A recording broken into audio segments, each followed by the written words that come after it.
Bai, paperezko ahozapietan idatzitako ipuinak ipuin bilduma bat da, eta ez hori bakarrik baizik, eta baita ere marrazki bilduma bat. Begoña Durruti eta Narcisa bion artean egin dugu. 120 bat ipuin eta marrazkiz osatutako liburua da, kutixi bat, opari bat, kasu honetan Elkar argitaletxeak egin diguna guri, eta espero dugun guk irakurleei ere hala egin izana. Ipuin, azte lana. Hartu nik hartu duten bezala, ni joan naiziten mantxo poliki, gozatzen, banan, lehenik irakurri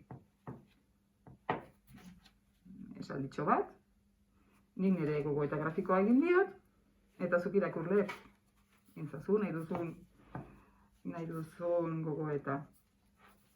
Gazur, birakaria, egia bihurtzen dena, hau izan da nire lana, zu nire bezala irakurri, gozatu, ikusi, eta hoxe, disfrutatu, opari honekin.